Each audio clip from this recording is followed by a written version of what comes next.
বিজয় আমাদের হয়ে গেছে, আনুষ্ঠানিকতা ইনশাআল্লাহ হবে 12 তারিখ ইনশাআল্লাহ। হাসান মামুনের জন্য আমার পদ পদবি চলে গেল, আমি তার জন্য কাজ করব। পটুয়াখালী ৩ আসনে বিএনপির জোটবদ্ধ মনোনয়ন পেলেও নির্বাচনী এলাকার বিএনপিকে পাশে পাচ্ছেন না গণ অধিকার পরিষদের সভাপতি নুরুল হক নূর। বিএনপির বিদ্রোহী প্রার্থী হাসান মামুনের পক্ষেই কাজ করছেন স্থানীয় বিএনপি। পটুয়াখালী ৩-এর জনসাধারণ এবং সারা বাংলাদেশকে জানিয়ে দেই যে আজকে এমন একটা অবস্থা সৃষ্টি হয়েছে পটুয়াখালী ৩ তথা দশমিনা গলাচিপা উপজেলায়, যেখানে হাসান মামুন এখন আর স্বতন্ত্র প্রার্থীর মধ্যেই সীমাবদ্ধ নন।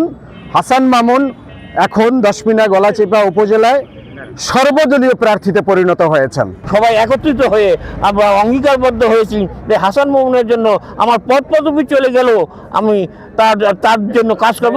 এ নিয়ে দারুণ ক্ষুব্ধ নুরুল হক নূর। বিষয়টি বিএনপিকে অফিসিয়ালি জানালে হাসান মামুনকে বহিষ্কার করে কেন্দ্রীয় বিএনপি। তবে সেটিও পাত্তা দিচ্ছেন না দুই উপজেলার বিএনপির নেতাকর্মীরা। দল থেকে মামুনকে বহিষ্কার করলেও মামুনের পক্ষেই থাকবেন বলে পাল্টা ঘোষণা দিয়েছেন স্থানীয় বিএনপি। সাধারণ মানুষ যারা আছেন তারা তাদের ভিতরে আমাদের এই যে স্বতন্ত্র প্রার্থী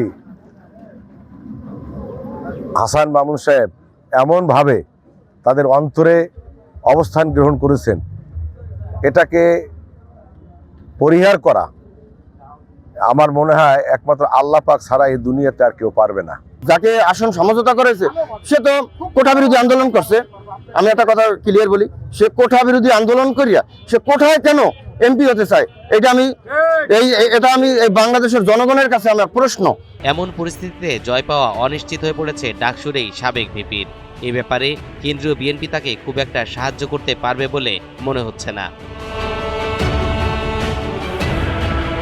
পটুয়াখালী ৩ আসনে সবসময় দুর্বল ছিল বিএনপি।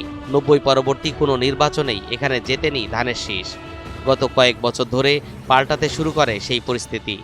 কেন্দ্রীয় নেতা হাসান মামুনের বদলতে শক্ত অবস্থান গড়ে তোলে স্থানীয় বিএনপি। আমি বিশ্বাস করি যে এখানকার স্থানীয় বিএনপি এবং স্থানীয় সাধারণ মানুষের প্রতিনিধি হিসেবে আমি নির্বাচনে অংশগ্রহণ করেছি।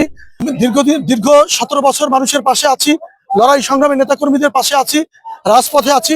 সুতরাং আমাদের এই বক্তব্য নিয়ে তার পাশাপাশি এই উন্নয়ন বঞ্চিত গলাচিপা দশমিনার মানুষের উন্নয়নের নতুন পরিকল্পনা নিয়ে আমরা মানুষের কাছে যাব এবং আমার দৃঢ় বিশ্বাস যে মানুষ আমাদের বক্তব্য গ্রহণ করবে এবং আমাদেরকে সমর্থন দিয়ে আগামী জাতীয় নির্বাচনে বিজয় করবে ইনশাআল্লাহ। তবে থেমে নেই ডাকসুরেই সাবেক ভিপি। স্থানীয় বিএনপির একটি অংশ ও গণ অধিকার পরিষদের নেতাকর্মীদের নিয়ে মাঠ দাপিয়ে বেড়াচ্ছেন তিনি। দেশের কয়েকটি আলোচিত আসনের মধ্যে পটুয়াখালী ৩ আসন একটি, যে কারণে সবার নজর এখন এই আসনের দিকে। শেষ পর্যন্ত নির্বাচনী ফলাফল কার দিকে যায় সেটি দেখতে তাকিয়ে আছে এলাকাবাসী।